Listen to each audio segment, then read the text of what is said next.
पीले दांत वाली बहू। रंजना कभी ब्रश नहीं करती थी। उसे कितनी बार उसके माँ बाप ने डांटा, लेकिन उसका कोई असर उस पर होता ही नहीं था, जिस कारण से उसके दांत पीले पीले हो जाते हैं। शादी के बाद अरे बहू, वैसे तो तुझ में कोई कमी नहीं है, पर तेरे दांत इतने पीले कैसे हैं बेटा? कैसे है मतलब? कोई सर्जरी थोड़ी ना कराई है। तो क्या नाम, मैं ब्रश नहीं करती थी तो पीले हो गए। क्या करूं? आप कहें तो लाल करवा लूं या फिर काले? यार ये क्या है, क्यों माँ से लड़ रही हो? लड़ रही हूँ? अरे मैं लड़ रही हूँ या ये बोल रही है कि दांत पीले हैं, पीले। अरे तपस्या थोड़ी ना की है इन्हें पीले करने के लिए। बाकायदा ब्रश नहीं किया है 20 साल तक, तब जाकर। छी, कैसी बात कर रही हो? ये उस वक्त तो पीले नहीं थे जब हम लोग तुम्हें देखने आए थे। अरे तब साफ करवा लिया होगा डेंटिस्ट के पास जाकर। अब देखो कैसे पीले पीले लग रहे हैं। रचना सास की तरफ गुस्से से देखती है। फिर शुरू हो गई पीले पीले पीले। अरे पीले तो तब भी थे जब मेरे हाथ का रसगुल्ला उड़ा उड़ा कर खा रही थी और बोल रही थी, लड़की नहीं गुणों का खजाना दे रहे भाई साहब आप।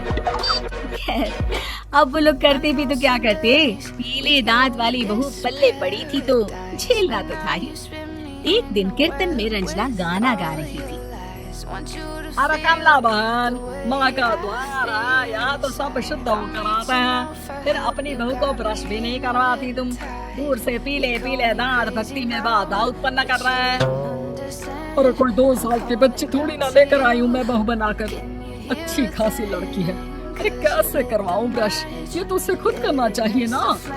अब माँ बाप तो इसके जैसे तैसे निपटा दिए, ये नहीं सोचा कि सास कैसे संभालेगी। सास बहू को लेकर घर आ जाती है, लेकिन सोच लेती है कि अब इसे लेकर कहीं नहीं जाएगी। अगले रोज बहू कहती है, अरे क्या हो गया, मंदिर नहीं जाना क्या? कीर्तन का वक्त हो रहा है। मेरी मधुर वाणी से कान्हा जी जागते और सोते हैं। आप तो जानती है ना उनकी भक्ति में कितना मन लगता है मेरा। वो क्या है ना, तबीयत ठीक नहीं लग रही है मेरी, आराम करूंगी मैं। तबीयत ठीक नहीं लग रही? अभी तो मित्र के गाने पे नाच रही थी आप, और अब बोल रही है कि तबीयत ठीक नहीं लग रही। अरे भक्ति में मन लगा लो सासू माँ, ऊपर जाना है, क्या मुंह दिखाओगी आप? हाँ? सास को बहू की बात पर गुस्सा आ जाता है। मैं क्या मुंह दिखाऊंगी, इसकी चिंता तो ना कर, समझी? अपने मुंह की चिंता कर, जो ये पीले पीले दांत लेकर हर जगह पहुंच जाती है। पता है लोग कितना मजाक बनाते हैं।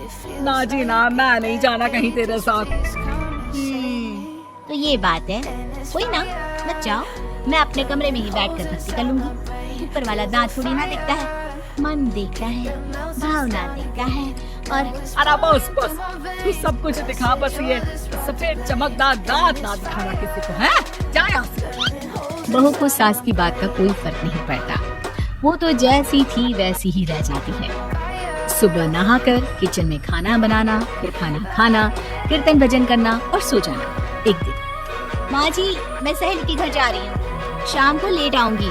हाँ, तू जाना, मैंने कौन सा तेरी आरती करनी है घर पर बैठकर। रंजना सहेल के घर जाती है, जहाँ वो पार्टी में जाने की तैयारी कर रही होती है। अरे शिखा, कहाँ जाने की तैयारी कर रही है?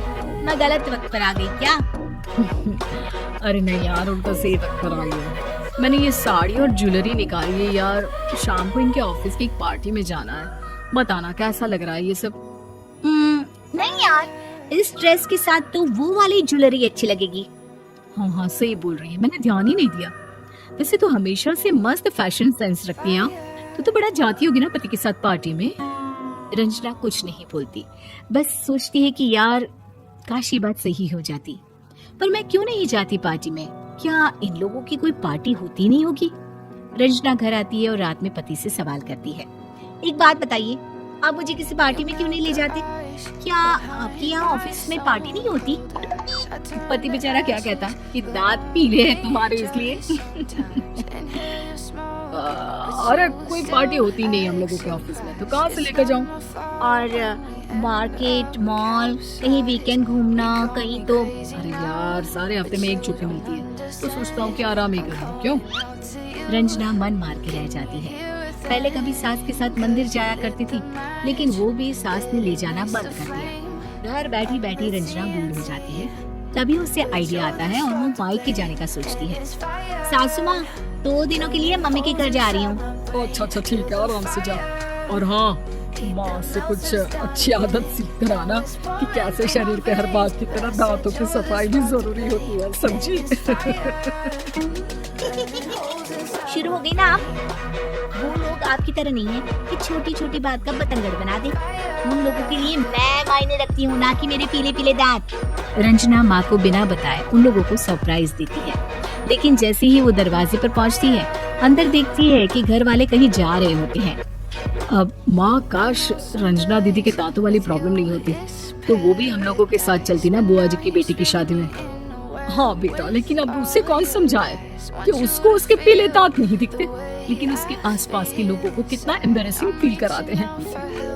मुझे तो कितनी बार उसके स्कूल की टीचर ने शिकायत की कि उसके साथ कोई लड़की बैठना भी नहीं चाहती और ना ही कॉलेज में कोई उससे बात करना चाहता था, लेकिन पता नहीं क्यों उसे ये बात समझ में ही नहीं आती। कोई कमी नहीं है उस लड़की में, बस यही के दांत पीले हैं।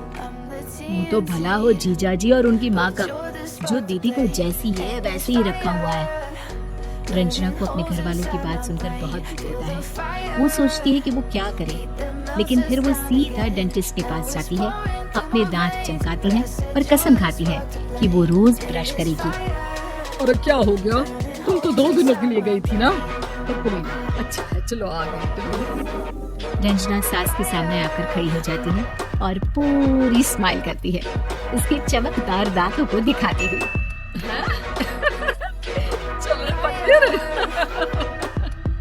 माँ, मुझे माफ कर दीजिए, मैंने आप लोगों को बहुत एम्बैरेसिंग फील करवाया।